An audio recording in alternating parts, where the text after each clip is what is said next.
कहानी की शुरुआत में हम ईडन नाम के एक लड़के को देख। वह अपने अपार्टमेंट में सो रहा होता, तभी अचानक एक अजीब सी आवाज सुनकर उसकी ये आवाज सुनकर वह डर जाता है और दरवाजे में बने छोटे से छेद से बाहर देखने लगता है, लेकिन बाहर कोई नहीं। फिर ईडन वापस आकर टीवी चालू करता है, लेकिन टीवी पर कोई सिग्नल नहीं हो। स्क्रीन पर सिर्फ एक इमरजेंसी चेतावनी चल रही हो। यह देखकर वह सोच में पड़ जाता है कि अचानक ऐसा क्या हो गया। तभी बाहर से लोगों के जोर जोर से चिल्लाने की आवाज आने लगती। वह जल्दी से खिड़की की तरफ भागता है और बालकनी में पहुंचता। वहां का नजारा देखकर वह हैरान रह जाता। लोग इधर उधर भाग रहे हो जैसे कोई बड़ी मुसीबत आ गई। तभी एक हेलीकॉप्टर पास वाली बिल्डिंग से टकराकर क्रैश हो जाता। ये देखकर ईडन बहुत डर जाता। उसी समय उसकी नजर नीचे एक छोटी बच्ची पर पड़ती, जो अकेली खड़ी होती है और भीड़ में खो गई लगती। ईडन लोगों से उस बच्ची की मदद करने के लिए चिल्लाता है, लेकिन अचानक वह बच्ची आस-पास के लोगों पर हमला करने लगती है और उन्हें काटने लगती। ये देखकर ईडन समझ जाता है कि लोग ज़ॉम्बी बनते जा रहे हैं। डर के मारे वह जल्दी से अपने अपार्टमेंट के अंदर आ जाता है। तभी उसके घर में एक आदमी आ जाता। उसे देखकर ईडन डर जाता है और सोचता है कि वह भी ज़ॉम्बी, लेकिन वह आदमी उसका पड़ोसी पड़ोसी उसे बताता है कि वह ज़ॉम्बी नहीं है और कहता है कि उसके दोस्त ज़ॉम्बी बन गए हैं और उस पर हमला कर चुके। किसी तरह वह बचकर ईडन के घर में आ गए। इसके बाद पड़ोसी बाथरूम जाने के लिए पूछता है। ईडन उसे रास्ता बता देता है। जब वह बाथरूम की तरफ जा रहा होता है, तब ईडन उसकी गर्दन पर ज़ॉम्बी के काटने का निशान देख लेता है। ये देखकर ईडन समझ जाता है कि वह जल्द ही ज़ॉम्बी बन जाएगा। अपनी सुरक्षा के लिए ईडन एक चाकू उठा ले। थोड़ी देर बाद पड़ोसी बाथरूम से बाहर आता है और ईडन के हाथ में चाकू देखकर समझ जाता है कि ईडन उससे डर रहा है। वह कहता है कि वह ज़ॉम्बी नहीं है, लेकिन तभी उसकी आंखें बदलने लगती। यह देखकर ईडन को यकीन हो जाता है कि उस पर वायरस का असर शुरू हो चुका। तब ईडन उसे अपने घर से निकल जाने के लिए कहता है, नहीं तो मारने की धमकी देता है। मजबूरी में पड़ोसी घर से बाहर चला जाता है। जब ईडन दरवाजे के छेद से बाहर देखता है, तो वह देखता है कि बाहर मौजूद ज़ॉम्बी उसके पड़ोसी पर हमला कर देते हैं। यह देखकर ईडन बहुत डर जाता है और तुरंत दरवाजा बंद करके लॉक कर देता है। कुछ समय बाद जब सब शांत हो जाता है, तो वह टीवी पर न्यूज़ सुनता है, जिसमें इस खतरनाक इन्फेक्शन के बारे में बताया जा रहा होता है। रिपोर्टर बताती है कि यह वायरस पूरे शहर में फैल चुका, इसलिए जो लोग अभी तक बीमार नहीं हुए हैं, उन्हें घर से बाहर बिल्कुल नहीं निकलना चाहिए। अपने घर के दरवाजे और खिड़कियां बंद करके सुरक्षित रहना चाहिए। ईडन अपनी फैमिली को कॉल करने की कोशिश करता है, लेकिन सभी फोन लाइनें व्यस्त। जब वह अपने मैसेज देखता है, तो उसे अपने माता पिता के मैसेज उन्होंने लिखा होता है कि पूरे शहर में ज़ॉम्बी फैल चुके हैं और उन्हें उसके पास आने में समय लगेगा, इसलिए वह घर से बाहर ना निकले और उनका इंतजार करे। शाम हो जाती है। ईडन अपनी बालकनी में बैठकर बाहर देख पूरा शहर सुनसान होता है और कई जगह आग लगी। ये सब देखकर वह बहुत दुखी हो जाता है और सोचता है कि वह अकेले कैसे जिंदा रहे। इन मुश्किल हालात में खुद को संभालने के लिए ईडन अपने घर में छोटे छोटे मोटिवेशनल नोट्स लगाता है, ताकि उसे हिम्मत मिलती रहे। वह शीशे पर लिख देता है। उसे समझ आ जाता है कि यह हालत लंबे समय तक सकती है, इसलिए वह अपने घर में एक सुरक्षित जगह बना लेता। दिन बीतते हैं और एक हफ्ता गुजर जाता है। ईडन अपने लैपटॉप पर वीडियो रिकॉर्ड करता है, जिसमें वह बताता है कि वह कैसे दिन गुजार रहा है। वह अपने माता पिता को कॉल करने की कोशिश करता है,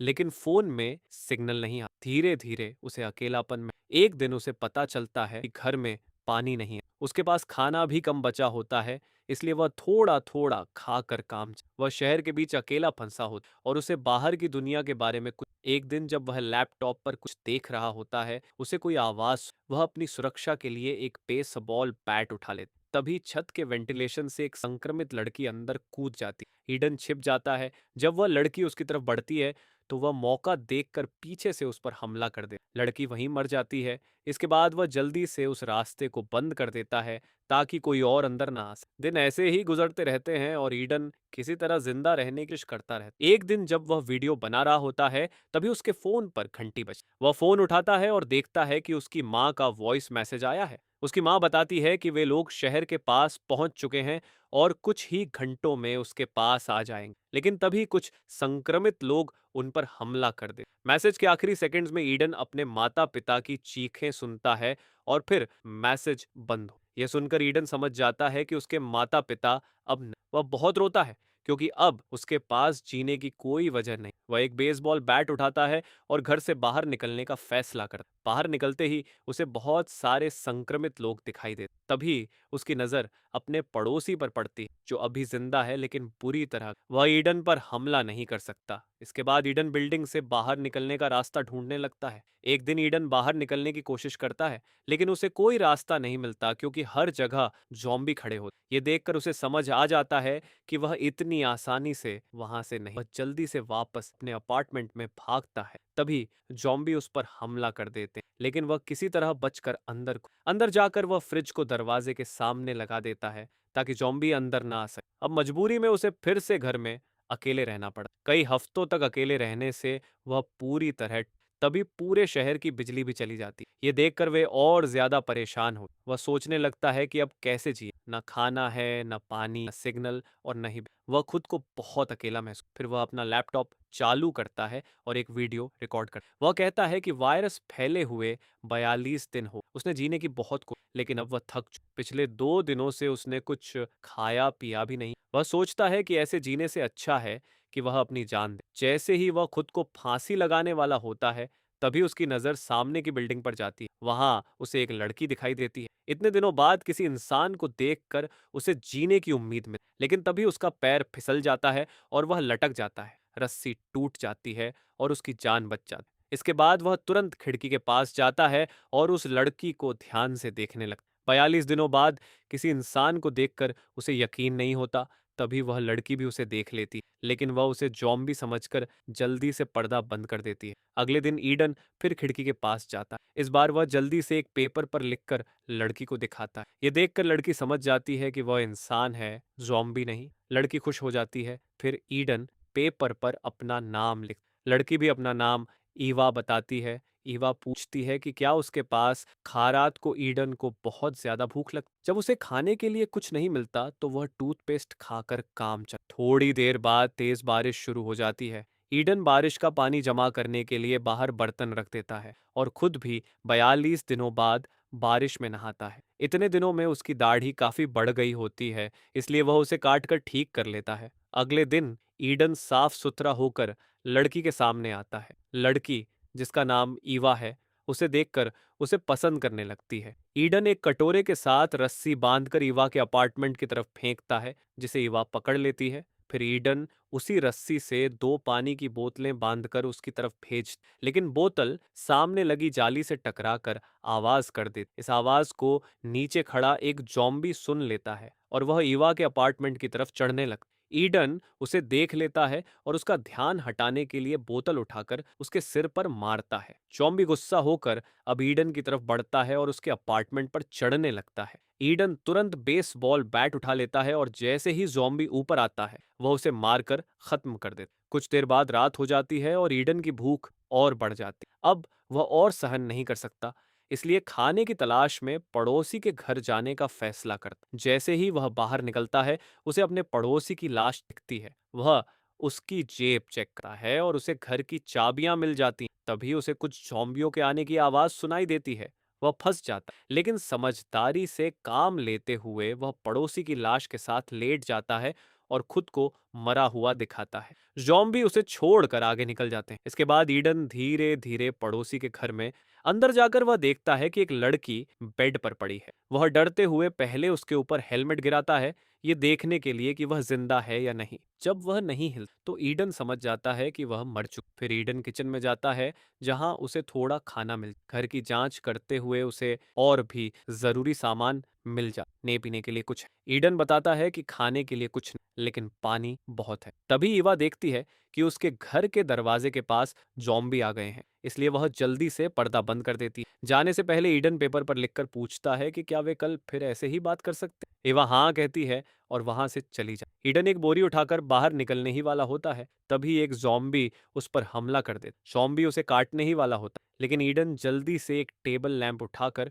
उसके सिर पर मारता। इससे ज़ॉम्बी ज्यादा घायल नहीं होता और फिर से हमला करने। तब ईडन आइस एक्स से उसे मार देता। बाहर बहुत सारे ज़ॉम्बी खड़े होते हैं, इसलिए ईडन धीरे धीरे छिपते हुए अपने अपार्टमेंट में वापस आ। घर आकर वह अपने शरीर को चेक करता है कि कहीं उसे काटा तो नहीं, लेकिन वह पूरी तरह सुरक्षित होता। फिर वह बैग चेक करता है, जिसमें उसे 2 वॉकी टॉकी मिले। वह सोचता है कि एक वॉकी टॉकी ईवा को देगा ताकि दोनों बात कर सके। इसके बाद वह कपड़ों की रस्सी बनाकर बालकनी से नीचे उतरता है और चुपके से ईवा के घर में एक वॉकी टॉकी फेंक देता है। आवाज सुनकर जॉम्बी उसके पीछे पड़ जाता, लेकिन ईडन एक बालकनी में छिप जाता है और बच जाता। अगले दिन ईवा वॉकी टॉकी पर उससे बात करती है। दोनों बहुत खुश होते हैं, लेकिन दोनों कई दिनों से भूखे होते हैं। रात होने पर वे बात खत्म कर देते हैं। भूख से परेशान होकर ईडन खाने की तलाश में बिल्डिंग के अंदर जाने का फैसला करता है। वह वेंटिलेशन से होकर पड़ोसी के घर में जाता है। वहां उसे एक मरा हुआ इन्फेक्टेड इंसान मिलता है, जिसे देखकर वह डर जाता है, लेकिन आगे बढ़ता है। किचन में उसे बहुत सारा खाना मिलता है। वह खुशी खुशी ईवा को बताता है। ईवा उस पर गुस्सा करती है कि बिना सोचे समझे खतरे में क्यों गया। ईडन उसे समझाता है कि वह ठीक है और उसे अभी आने से मना करता है। जब ईडन वापस जाने वाला होता है, तभी उसे दीवार में एक बड़ा छेद दिखता है। वहां उसे एहसास होता है कि कोई आसपास है। पीछे मुड़कर देखता है तो एक बूढ़ा आदमी खड़ा होता है, जिसके हाथ में भाला होता है। दोनों समझ जाते हैं कि वे इंसान हैं। बूढ़ा आदमी अच्छे से बात करता है और उसे खाना देता है। भूखा होने के कारण ईडन खाना खा, फिर बूढ़ा आदमी उसे अलमारी से बोतल लाने को कहता है। जैसे ही ईडन मुड़ता है, वह आदमी उसके सिर पर बैट से वार कर देता है और ईडन बेहोश हो जाता है। जब उसे होश आता है तो वह खुद को बंधा हुआ पाता है और सामने एक जंजीर से बंधी इन्फेक्टेड औरत होती है। बूढ़ा आदमी बताता है कि वह उसकी पत्नी है, जो जॉम्बी बन चुकी है। वह कहता है कि वह अपनी पत्नी से बहुत प्यार करता है और उसे भूखा नहीं रख सकता, इसलिए वह ईडन को उसकी पत्नी का खाना बनाना चाहता है। फिर वह ईडन को दवा देता है और कहता है कि इसे खा लो, ताकि मरते समय तुम्हें दर्द ना हो। ईडन उस बूढ़े आदमी की बात मानने से मना कर देता है। वह कहता है कि उसकी पत्नी अब इस हालत में जिंदा नहीं रह सकती और खुद मरना चाहती है, इसलिए उसे उसे आजाद कर देना चाहिए। लेकिन बूढ़ा आदमी मानसिक रूप से ठीक नहीं होता, इसलिए वह ईडन को दवाई खाने के लिए मजबूर करता है और धमकी देता है कि अगर उसने नहीं खाई तो वह उसे बेहोश। ईडन दवाई खाने से मना कर दे। तब बूढ़ा आदमी उसे बेहोश करने के लिए अपना सामान लेने। ईडन समझ जाता है कि अगर उसने अभी कुछ नहीं किया तो उसकी जान जा, इसलिए वह किसी तरह खुद को छुड़ाकर दरवाजे के पीछे छिप। जैसे ही बूढ़ा आदमी वापस आता है, ईडन उसे पकड़कर उसकी ही पत्नी के पास धक्का दे देता है। उसकी पत्नी उस पर हमला कर देती है और उसे काटने लगती। ईडन मौका देखकर दरवाजा बंद कर देता है और वहां से निकल जाता है। तभी इवा वॉकी टॉकी पर बताती है कि उसके अपार्टमेंट में जॉम्बी घुस गए हैं। ये सुनकर ईडन उसे बचाने के लिए भाग। बालकनी से वह इवा को फंसी हुई देख।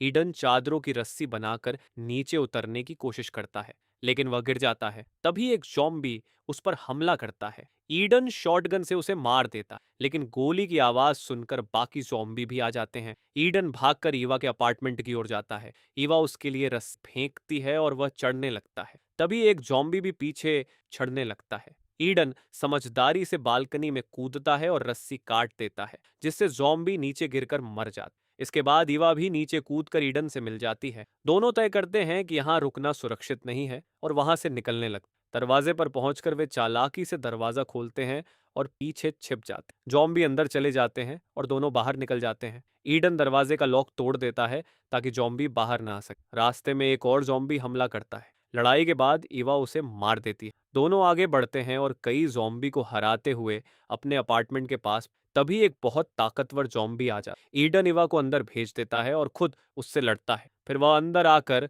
दरवाजा बंद कर देता है और अलमारी लगाकर उसे रोकता है। ईडन ईवा से कहता है कि वह उससे दूर रहे और उसे मार दे, क्योंकि उसे लगता है कि वह संक्रमित हो चुका है। लेकिन ईवा ऐसा करने से मना कर देती है। तब ईडन खुद बिल्डिंग से कूदकर जान देने का फैसला करता है। वह ईवा को वेंटिलेशन से पड़ोसी के घर जाने को कहता है, लेकिन जैसे ही वह कूदने वाला होता है, वह अपने शरीर को देखता है और उसे कोई काटने का निशान नहीं मिलता। इसका मतलब वह संक्रमित नहीं है। ये देखकर वह बहुत खुश। दोनों एक दूसरे को गले लगाते हैं और साथ रहने का फैसला करते हैं। अंत में टीवी पर दिखाया जाता है कि सरकार ने इस वायरस का इलाज ढूंढ लिया है और जल्द ही सब ठीक हो जाएगा।